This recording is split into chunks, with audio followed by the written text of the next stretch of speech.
Hi, I'm Aja Dorsey Jackson, and I'm here to help you get your book out of your head and into your hand. So, if you're writing a business or self help book, there are a couple things that you need to achieve to make sure that your book serves its purpose. One, you want your book to be engaging. You want people to keep reading it, even if it's not about, the most exciting topic. You want people to keep reading and going until the end.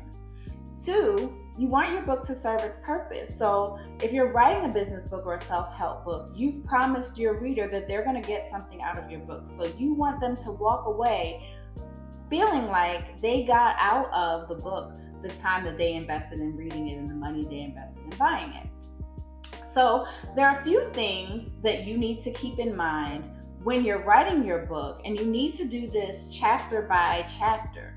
Because the thing about doing it chapter by chapter is if you make each chapter engaging, that's going to keep your reader going through the book till the end. First is that you need to have an engaging chapter opener. Each chapter needs to come in a way that the reader is going to want to keep reading. They'll come into the chapter, they'll get that engagement, and they want to keep on reading through the chapter. Sometimes, this doesn't always need to be extreme. Like sometimes it can just be, hey, I'm going to explain these really exciting things to you in this chapter. Sometimes you can start with something really unexpected to help people keep reading. Like I'm working on a book right now. It's a memoir of my divorce. And one of my chapters starts with my marriage ended and I blamed Beyonce. And for some people, it'll be like, okay, well, why? That's not necessarily what we would expect. Let me keep reading. So either way, you need to have some type of hook to bring the reader into the chapter and make them say, okay, let me keep on reading this. I want to know more about what's been promised here. Second, every chapter has to have a main point. There needs to be some type of key takeaway that they're getting from this chapter in particular. Yes, you have an overall book that has an overall point, but there's a reason why you separated out this particular chapter.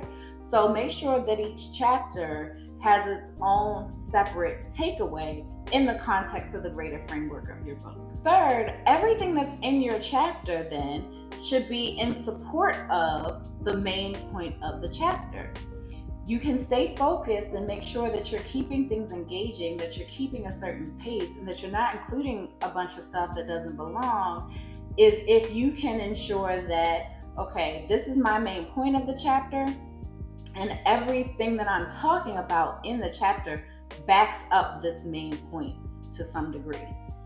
Fourth, you want to have supporting anecdotes. Readers love real life stories because you can go on and you can say, these are all of the great things I did, or this is all of, the wonderful way that this system works.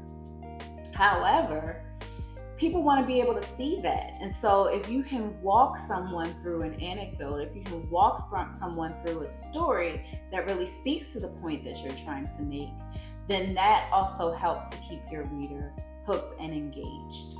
Finally, you want to tie back to the point of the chapter, a lot of times to the chapter opener, and then you want to transition into the next chapter. So a lot of times, if you are writing a self-help type of book, you want to come back into, okay, again, this is what the point was, let me reiterate it, and then let me set up the chapter that's coming after this one. So I'd love to hear from you. Which of these elements do you feel like it's easiest to do in your writing? And are there any that you struggle with? Reach out, leave a comment. I'd love to hear from you. I'll comment back with my thoughts. It was great talking to you, and I'll talk to you again soon.